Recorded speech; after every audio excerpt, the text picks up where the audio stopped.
Hello students, today we are going to discuss about the chemical kinetics.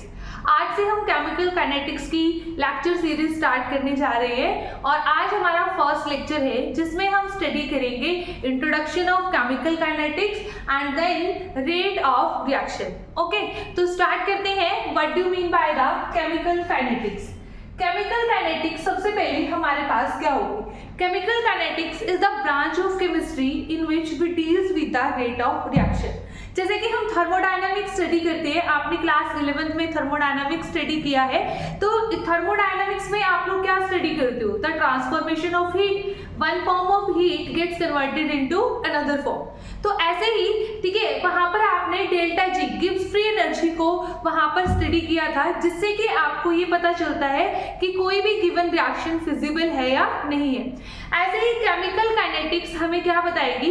Chemical kinetics हमें बताएगी कि कोई भी रिएक्शन हमारी किस स्पीड से हो रही है, कोई रिएक्शन फास्ट हो रही है या कोई रिएक्शन स्लो हो रही है. तो ये सब चीजें हम किस में स्टडी करते हैं? केमिकल काइनेटिक्स में. तो केमिकल काइनेटिक्स को हम कैसे डिफाइन करते हैं? Chemical kinetics is the branch of chemistry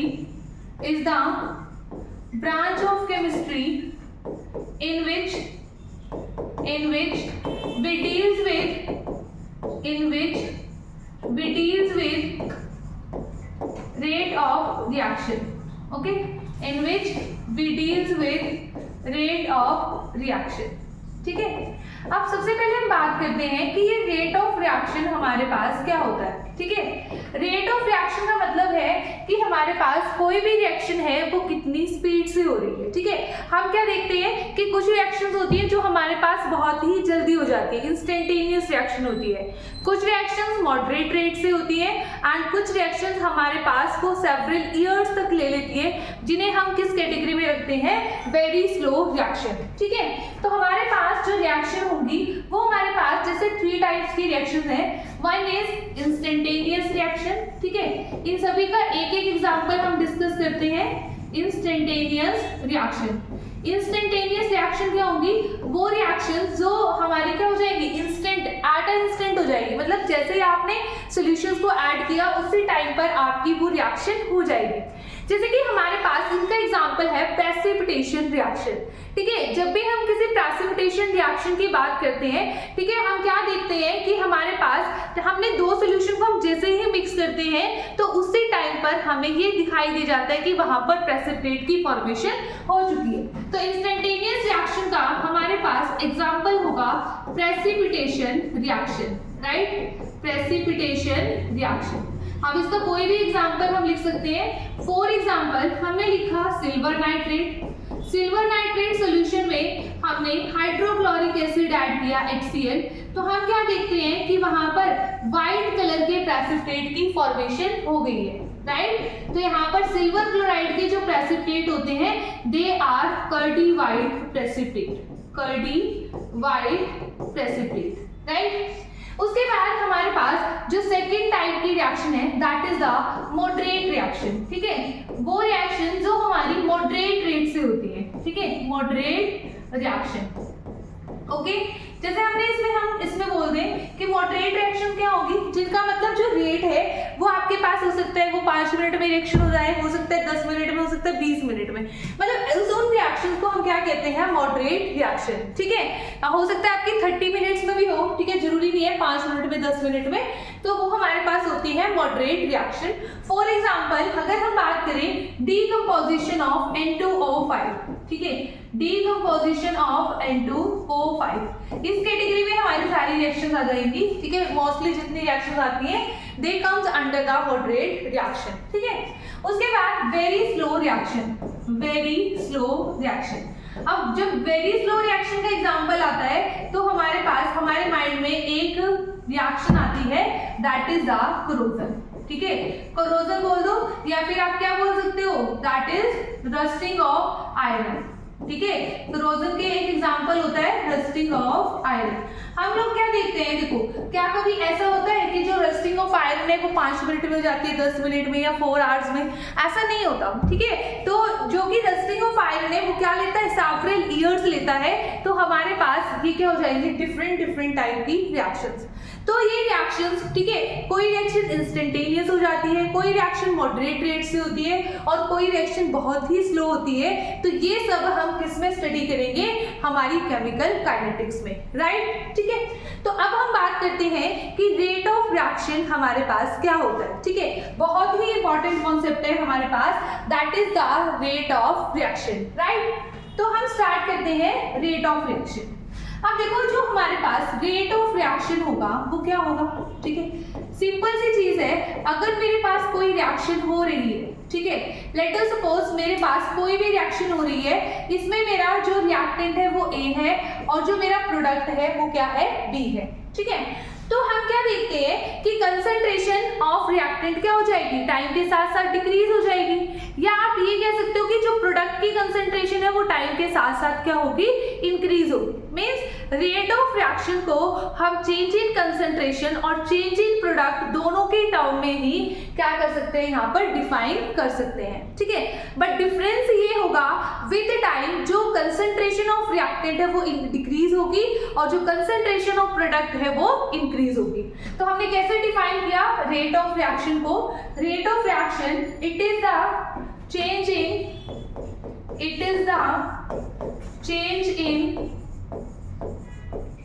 change in concentration of reactant, ठीक है, मैंने यहाँ पर चेंज लिखा है, ठीक है, मैंने डिक्रीज भी नहीं लिखा और ना ही मैंने इंक्रीज लिखा, ठीक है, वो आगे मेंशन करेंगे। It is a change in reactant, change in concentration of reactant और product with time is called rate of reaction, ठीक है।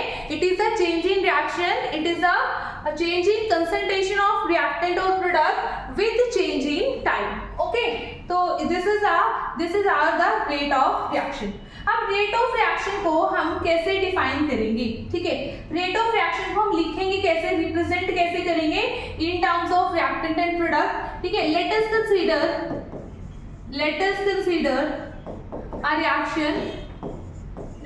consider a reaction in which A gives B, ठीक है, इट मीन्स A हमारा reactant है और B हमारा क्या है, प्रोडक्ट है, ठीक है। Then we can write rate of reaction that is, ठीक है, मैं लिखा माइनस नेगेटिव साइन लगाया और यहाँ पर क्या लिख रही हूँ, change in concentration of reactant, change in concentration of reactant upon में time, change in concentration of reactant upon में time, right। अब देखो यहाँ पर जो ये नेगेटिव साइन है ये बहुत इंपॉर्टेंट चीज है, ठीक है। अगर लेट अस सपोज आपके पास change in concentration of reactant में दे दूं 10 और टाइम दे दिया मैंने 5, ठीक है, तो आप 10/5 कितना आ जाएगा, रेट ऑफ रिएक्शन 2। इसका मतलब ये नहीं है कि रेट ऑफ रिएक्शन -2 होगा, -2 नहीं होगा, माइनस साइन सिर्फ ये रिप्रेजेंट करता है कि यहाँ पर आप रेट ऑफ रिएक्शन की किस टर्म में बात कर रहे हो, कंसंट्रेशन ऑफ रिएक्टेंट की टर्म में बात कर रहे हो, राइट। तो हमारे पास जो नेगेटिव साइन है, नेगेटिव साइन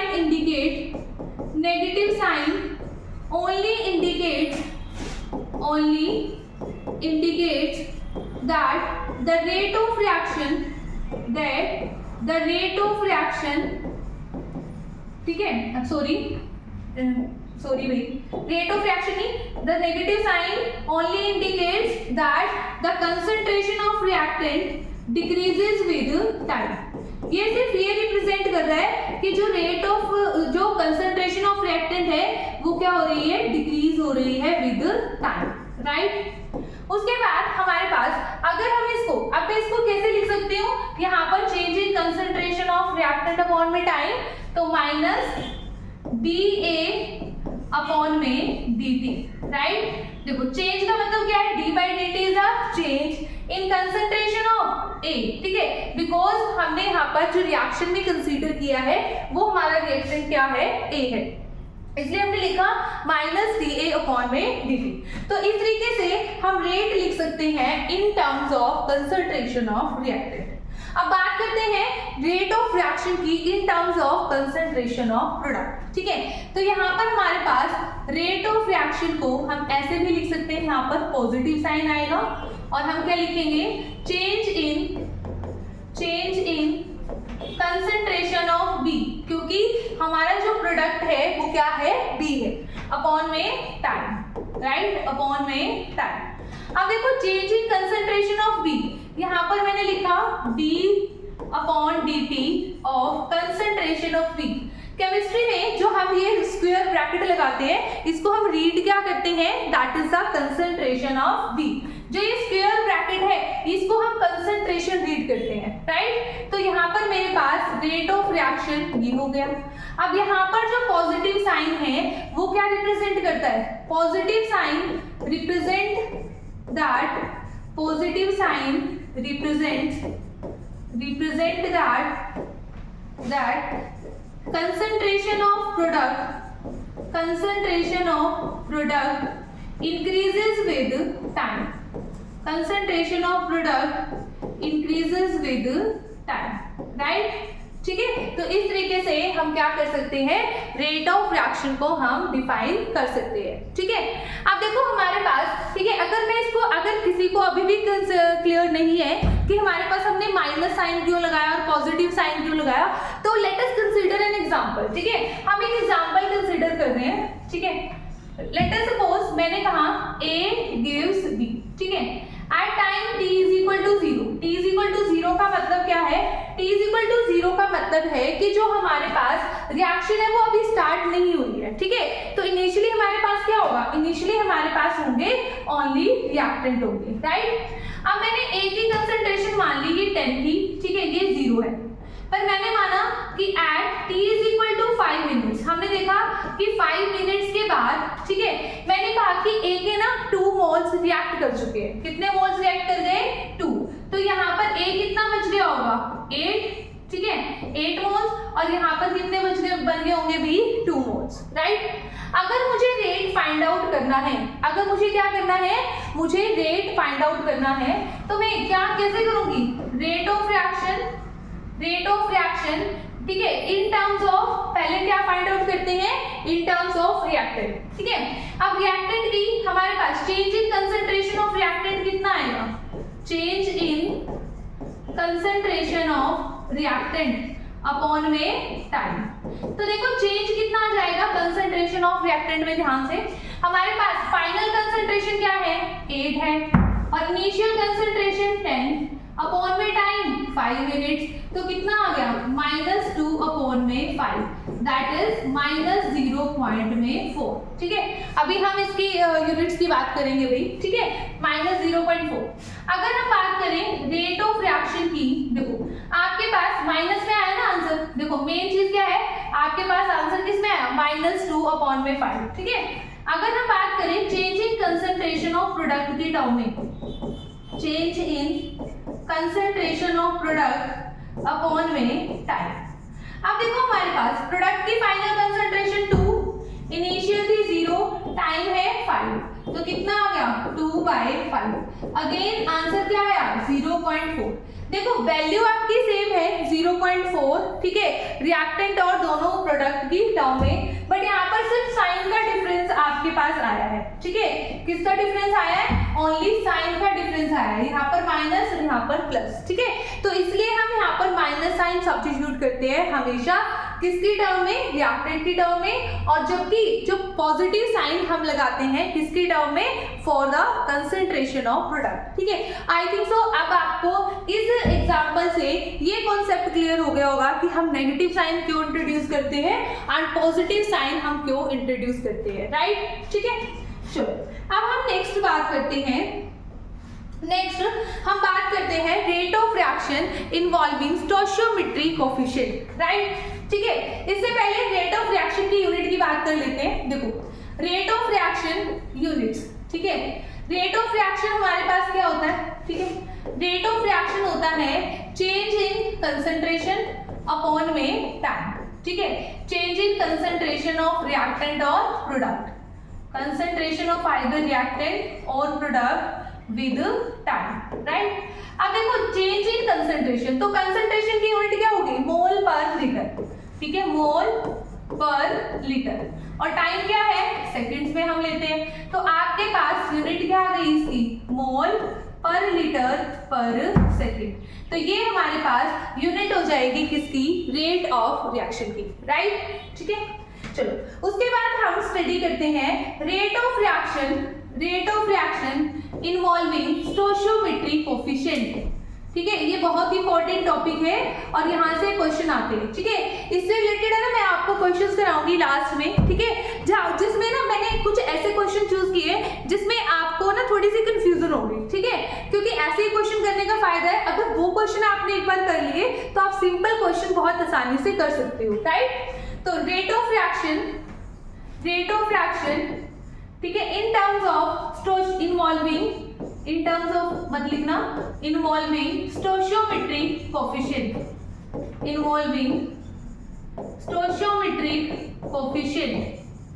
राइट। ठीक है, अब देखो हमारे पास स्टोइचियोमेट्रिक कोफिशिएंट, इसका क्या मतलब है। देखो अभी मैंने एक जनरल रिएक्शन कंसीडर की थी A gives B, कि जिसमें A से हमारे पास क्या बन रहा था, B बन रहा था। ठीक है, पर अब मुझे ऐसी रिएक्शन कंसीडर करनी है जिसमें स्टोइचियोमेट्रिक कोफिशिएंट भी क्या हो, इन्वॉल्व हो, राइट। जैसे मैंने लिखा 2A + 3B reacts to form 4C। ठीक है, रिएक्ट्स टू फॉर्म 4C। तो इसके लिए रेट ऑफ रिएक्शन हमें कैसे लिखना है, तो देखो यहाँ पर हम एक चीज तो आपको ये समझनी है, जो रेट ऑफ रिएक्शन है वो A के टर्म में भी लिख सकते हैं, B के टर्म में भी लिख सकते हैं और C के टर्म में भी लिख सकते हैं, राइट। अब जितना हमने सीखा उसके अकॉर्डिंग हम क्या लिख रहे हैं यहाँ पर, -dA/dt means change in concentration of reactant है, इसलिए मैंने यहाँ पर क्या लगाया, नेगेटिव साइन। ऐसे ही B के लिए हम क्या लिखेंगे, माइनस, ठीक है, change in concentration of B with respect to time with negative sign, and change in concentration of C with respect to time. ठीक है, पर यहाँ पर क्या आएगा, पॉजिटिव साइन। अब इंपॉर्टेंट चीज ये है कि जब ये स्टोइचियोमेट्रिक कोफिशिएंट आ जाते हैं तो क्या इनका कोई रोल होता है रेट ऑफ रिएक्शन में, तो ऑब्वियसली इसका आंसर होगा यस। ठीक है, तो जो स्टोइचियोमेट्रिक कोफिशिएंट है उसको आप डिवाइड कर दो 1 बाय यहाँ पर 2 से। ठीक है, मतलब कि ना स्टोइचियोमेट्रिक कोफिशिएंट से उस चीज को डिवाइड कर दो, आपको ओनली dB/dt नहीं लिखना, यहाँ पर 1/3, क्योंकि यहाँ पर इसका स्टोइचियोमेट्रिक कोफिशिएंट क्या है, 3, यहाँ पर इसका स्टोइचियोमेट्रिक coefficient 4, therefore here we will divide it by 4। ठीक है, तो ये मेरे पास क्या हो जाएगा, रेट ऑफ रिएक्शन हो जाएगा। ठीक है, बहुत इंपॉर्टेंट चीज है रेट ऑफ रिएक्शन। अगर मुझसे पूछा है, ठीक है, मुझे concentration, change in concentration of A given है और मुझसे रेट ऑफ रिएक्शन पूछा है, तो इट मींस मुझे ये पूरी की पूरी क्वांटिटी को क्या करना है, कैलकुलेट करना है। ठीक है, मींस 1/2 को भी मुझे क्या करना है, इंक्लूड करना है, राइट। ठीक है, अभी मैं इसका एक एग्जांपल आपको दूंगी। चलो नेक्स्ट हमारे पास क्या आता है, नेक्स्ट मेरे पास, ठीक है, जैसे मैंने यही रिएक्शन कंसीडर की 2A + 3B reacts to form 4C, right. ऐसे ही कोई रेट ऑफ रिएक्शन हमारा सेम, ठीक है, जैसे मैंने लिखा यहाँ पर मैंने आपको, ठीक है, यहाँ पर देखो एक चीज है, ठीक है, अगर है ना यहाँ पर आपसे पूछा हो rate of disappearance of A, rate of disappearance of A। देखो A हमारा क्या है, रिएक्टेंट है, ये क्या होगा, डिसअपीयर होगा। प्रोडक्ट के लिए हमेशा अपीयरेंस लिखा हुआ मिलेगा और रिएक्टेंट के लिए हमेशा आपको डिसअपीयरेंस लिखा हुआ मिलेगा, राइट। तो rate of disappearance of A का मतलब है, it means you have to calculate the value of dA/dt only. ठीक है, यहाँ पर आपको 1/2 आपको कंसीडर नहीं करना, that is the rate of reaction. ठीक है, बट अगर आपसे पूछ लिया यहीं पे रेट ऑफ रिएक्शन मैं लिख रही हूँ in terms of A, right. तो रेट ऑफ रिएक्शन के लिए आप ये पैरामीटर -1/2 भी इंक्लूड करोगे। तो देखो ध्यान से, ये पूरी क्वांटिटी आपके पास क्या है, रेट ऑफ रिएक्शन, जबकि ओनली दिस विदाउट कोफिशिएंट ये आपके पास क्या है, rate of disappearance of A। ऐसे ही सिमिलरली अगर हमें फाइंड आउट करना हो rate of appearance of C, ठीक है, तो it means you have to calculate just the value of change in concentration of C with respect to time. ठीक है, आपको ये वैल्यू फाइंड आउट करनी है, यहाँ पर स्टोइचियोमेट्रिक कोएफिशिएंट आपको इंक्लूड नहीं करना है, राइट। अब देखो जैसे ना इसी का मैं एक एग्जांपल ले लेती हूँ, ठीक है, यही इक्वेशन है मेरे पास, यही इक्वेशन है।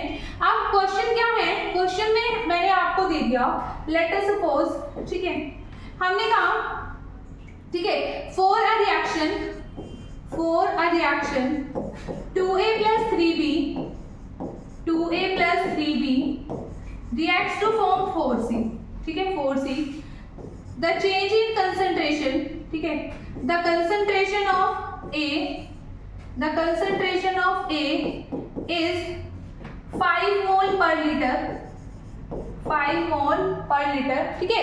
यहाँ पर DA/D, the change in concentration, change लिख देती हूँ मैं यहाँ पर, ठीक है, the change in concentration of A is 5 mole per liter per second, ठीक है। ये हमारा क्या है, चेंज इन कंसंट्रेशन, ठीक है, change in concentration of A is 5 mole per liter, ये लिख दिया मैंने, ठीक है, 5 mole per liter। कैलकुलेट, आपको इसमें कैलकुलेट करना है, first rate of reaction, second आपको कैलकुलेट करना है rate of appearance of C, right. ध्यान से देखो, आपको कंसंट्रेशन ऑफ ए दिया, change in concentration of A आपको गिवन है, और कैलकुलेट आपको क्या करना है, रेट ऑफ रिएक्शन, कैलकुलेट क्या करना है, रेट ऑफ रिएक्शन, ठीक है। ये भाई एक मिनट रुको, ठीक है, change in concentration of A with respect to time, ठीक है, विद रिस्पेक्ट टू टाइम है ये, यहाँ पर मैं पर सेकंड भी लगा देती हूँ, ठीक है, ये गिवन है, और ये हमें फाइंड आउट करना है rate of reaction and rate of appearance of C, ठीक है। तो देखो हम कैसे कैलकुलेट इसको करेंगे, हमारे पास इसका आंसर होगा, ठीक है, देखो हमने, हमारे पास रिएक्शन थी 2a plus 3b reacts to form 4c, ठीक है।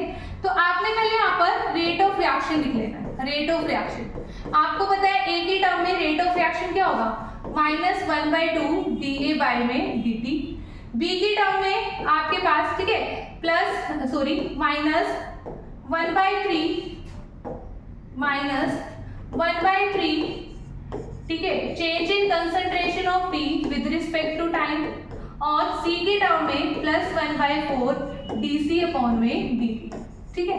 अब देखो फर्स्ट पार्ट में आपको कैलकुलेट करना है रेट ऑफ रिएक्शन, ठीक है, रेट ऑफ रिएक्शन। अब ये वैल्यू आपको गिवन है, dA/dt is given to you, तो रेट ऑफ रिएक्शन कितना हो जाएगा, 1/2 इंटू dA/dt, मीन्स यहाँ पर -1/2 इंटू dA/dt की वैल्यू आपको कितने गिवन है, यहाँ पर 5 गिवन है, ठीक है। तो यहाँ पर हम 5 पुट कर देंगे और आंसर आ जाएगा 2.5, ठीक है, रेट ऑफ रिएक्शन, ठीक है। उसके बाद आपको फाइंड आउट करना है rate of appearance of C, ठीक है, rate of appearance of C, ठीक है। Rate of appearance of C का मतलब है you just have to calculate the value of dC/dt, ये 1/4 आपको इंक्लूड नहीं करना। अब ये कैसे करोगे, देखो रेट ऑफ रिएक्शन आपके पास आ गया ना, ये आपके पास आ गया, और रेट ऑफ रिएक्शन किसके इक्वल है, इसके इक्वल है, तो रख दो rate of reaction is equal to 1/4 dC/dt। Rate of reaction की वैल्यू कितनी आई थी, 2.5, 1/4 dC/dt। तो यहाँ पर मेरे पास dC/dt कितना आ जाएगा, dC/dt हमारे पास आ जाएगा 2.5 इंटू 4, 2.5 इंटू 4, इट मीन्स आपके पास कितना आ गया यहाँ पर, ठीक है, 10 आ गया, यहाँ पर कितना आ गया, 10, ठीक है। तो आपने यहाँ पर ये 4, ये ओनली dC/dt आपने कैलकुलेट किया, ना कि 1/4 dC/dt, राइट, ठीक है। आई थिंक सो आपको ये कॉन्सेप्ट क्लियर हो गया होगा कि जब भी हमारे पास किसी भी रिएक्शन में स्टोइचियोमेट्रिक कोएफिशिएंट इन्वॉल्व होते हैं, तब हमें रेट ऑफ रिएक्शन को कैसे डिफाइन करना है, राइट। और रेट ऑफ रिएक्शन के लिए हमारे पास आ जाता है कि रेट ऑफ रिएक्शन या रेट ऑफ डिसअपीयरेंस निकालना है, रेट ऑफ अपीयरेंस आपको फाइंड आउट करना है, ओके। आई थिंक सो आपको इस चीज से ये कॉन्सेप्ट क्लियर हो गया होगा। अब हम करते हैं इसके कुछ क्वेश्चंस, ठीक है, ठीक है। अब इसके कुछ क्वेश्चंस करते हैं, ये क्वेश्चंस मैंने यहाँ पर पहले ही नोट डाउन कर लिए। तो देखो एक रिएक्शन है XA plus YB form ZC, ठीक है, और आपको ये, ठीक है, इसके अकॉर्डिंग रेट ऑफ रिएक्शन आपको ये गिवन है। ध्यान से देखो, कहते हैं कि फाइंड X Y Z, ठीक है। मैं आपको यही सजेस्ट करूंगी, फर्स्ट ऑफ ऑल आप सॉल्यूशन देखने से पहले वीडियो को स्टॉप करके और आप क्या करो, इस क्वेश्चन को खुद से सॉल्व करो, ठीक है। आप खुद देखोगे कि ये क्वेश्चन कैसे डिफरेंट था, ठीक है। अगर आप डायरेक्ट सॉल्यूशन देख लोगे तो आपको लगेगा कि हाँ ये इस तरीके से होना था, ठीक है, बट आप एक बार खुद से ट्राई करो एंड देन फिर आप उसके बाद इसका सॉल्यूशन देख सकते हो, ठीक है। तो देखो इसका सॉल्यूशन आपको कैसे करना है, ठीक है। इसने आपको ये दे दिया माइनस dA/dt, ये आपको गिवन है, इज इक्वल टू माइनस, ठीक है, dB/dt इज इक्वल टू 1.5। 1.5 का मतलब क्या है यहाँ पर 15/10, ठीक है, dC/dt। तो मतलब यहाँ पर है 5 3 15, 5 2 10, 3/2, ठीक है। अब आप एक चीज सोचो, यहाँ पर 3/2 क्यों आया होगा? हम तो स्टोइचियोमेट्रिक कोएफिशिएंट 1 में लिखते हैं, क्या लिखते हैं 1, है ना। तो यहाँ पर ये क्या होगा, ठीक है, हो ना हो, इसका मतलब ये हमारे पास कुछ इस तरीके से रिएक्शन होगी, देखो A प्लस B, क्योंकि इसके साथ भी माइनस साइन है ये रिएक्टेंट, इसके साथ भी माइनस साइन है रिएक्टेंट, इसके साथ पॉजिटिव साइन है, तो ये मेरा क्या होगा प्रोडक्ट, ठीक है। अब इसके साथ जो कोएफिशिएंट है, जैसे उसमें हमने लिखा था, ठीक है, 4C के लिए आपने क्या लिखा था 1/4 dC/dt, ये अपॉन में आया था ना, मतलब रिवर्स था, तो ये 3/2 है, इसका मतलब ये क्या होगा 2/3 होगा, इसका मतलब ये क्या होगा 2/3 होगा। यही गलती होती है मेनली, ठीक है, 2/3।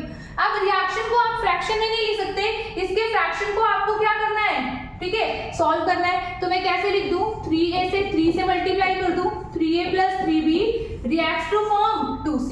तो x मेरा क्या हो गया यहाँ पर, 1 मिनट भाई, ठीक है, यहाँ पर 3/2 है ना, यहाँ पर क्या होगा 2/3 होगा, ठीक है।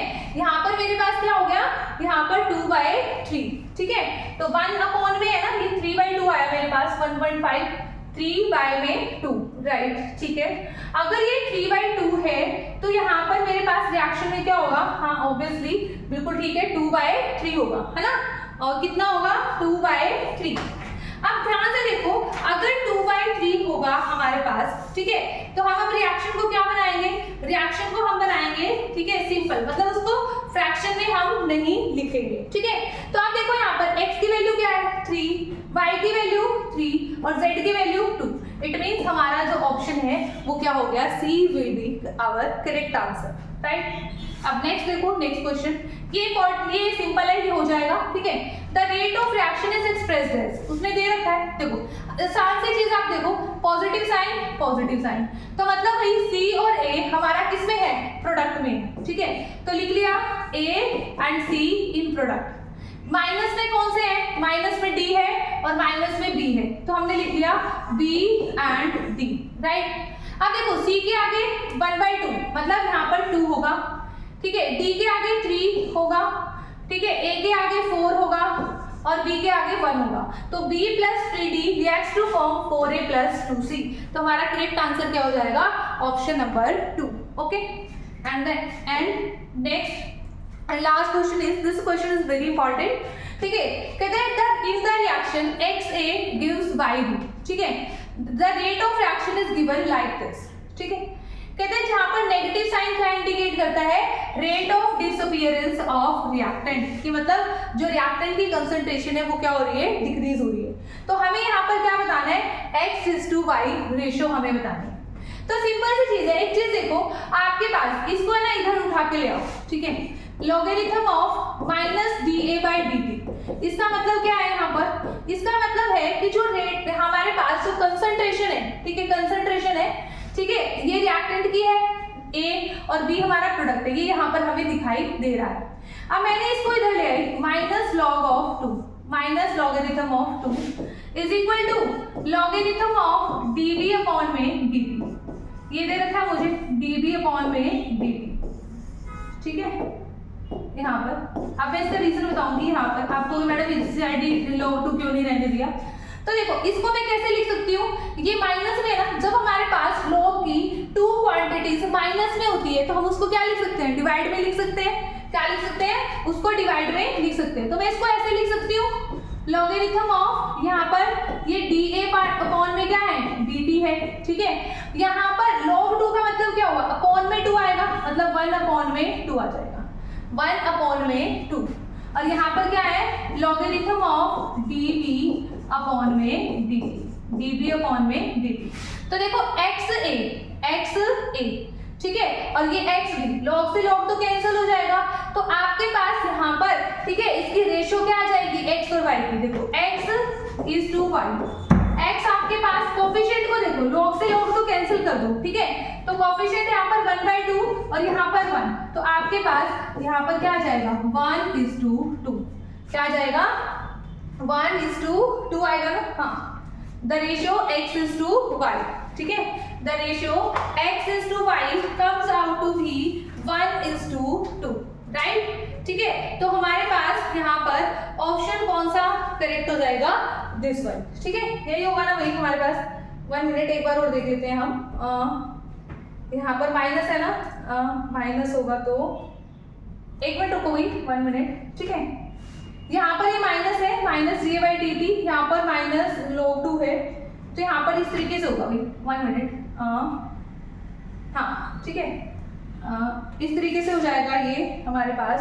देखो ये 1/2 है ना आपके पास, ठीक है, 1 मिनट, ठीक है, इसको आप इधर ले आए तो यहाँ पर क्या बन जाएगा ये आपके पास, या फिर इधर ही ऐसे रख लो भाई, ये कोई जरूरी नहीं है, ठीक है, आप इधर लेके आओ, इसको इधर मत लेके आओ, ऐसे कंफ्यूजन हो रही है बल्कि, ठीक है, इसको उधर ही रहने दो, उसको उधर ही रहने दो, ठीक है।